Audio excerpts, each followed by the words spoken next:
You got it. Carrie. See you in a bit. It is a big day for the president. In just a little while, he will meet with Republicans on Capitol Hill, and he's expected to get quite an earful.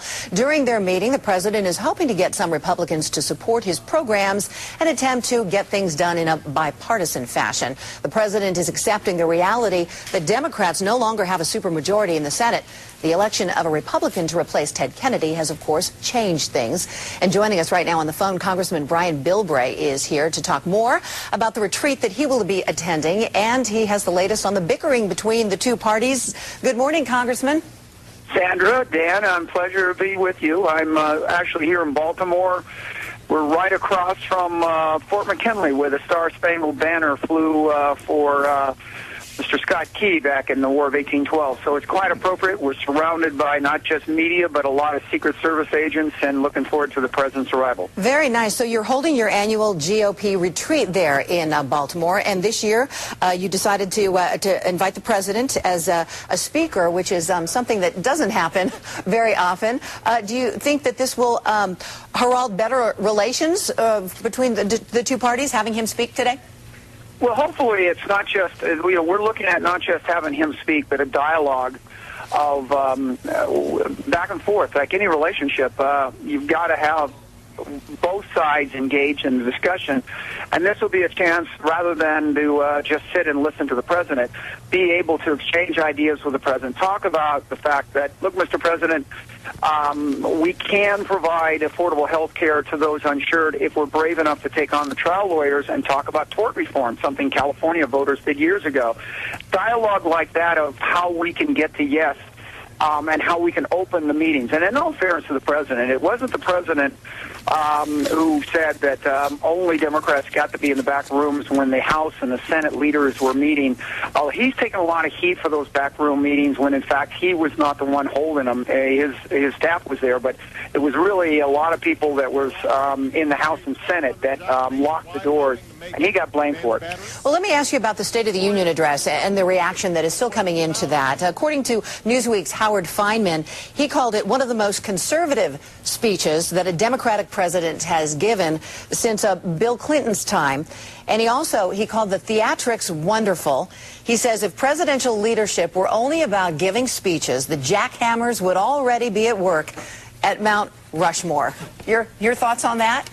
I think you saw the president, came to the realization, as Bill Clinton did, that the American people like governance and leadership from the middle. They don't like extremes on either side. And this was obviously the most conservative speech by a Democrat since Bill Clinton. But remember, this is the time that Bill Clinton stood up and announced that the age of big government was over with.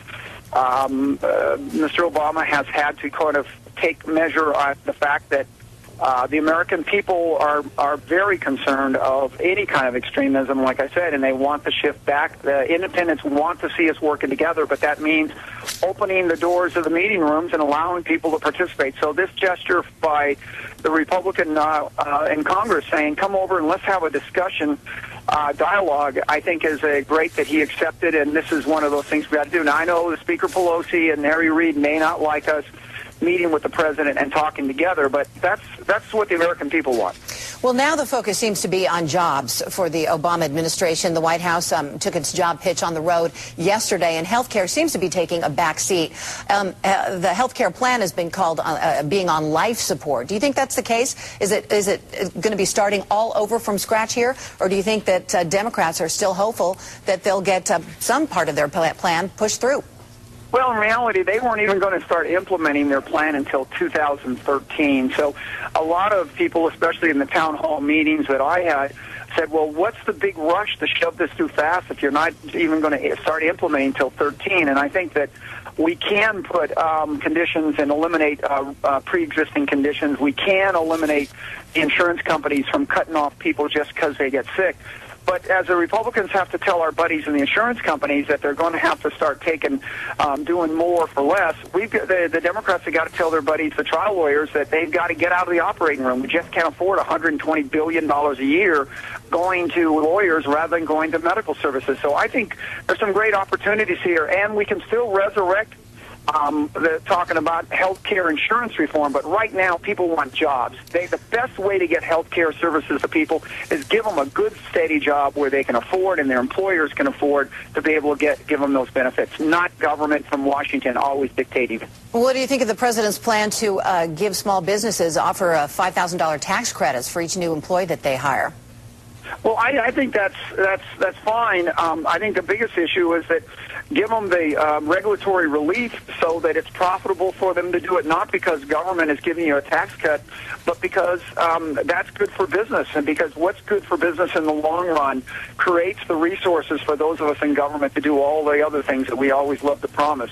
So I think that it's nice to talk about the tax cut for that, but I think overall we ought to be looking at how can we be partners, how can we participate, and how do we in government remember that the private sector is not the enemy. It's the essential component that makes everything else we do possible, and start viewing the private sector as, you know, the great source of our freedom and wealth rather than some enemy of the people. And yesterday it was a squeaker, but the Fed chief, Ben Bernanke, has been, he won a new term, some shaky footing at that confirmation hearing. How do you feel about that?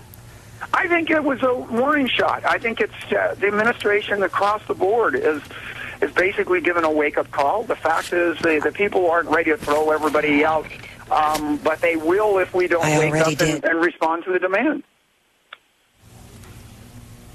Are you there still? Hello? Oh, yep. Oh, yes, sorry about that. Someone was speaking in my ear. All right. So what, Congressman, is the most important thing that you would like to hear come out of President Obama's mouth today during the dialogue at the GOP retreat?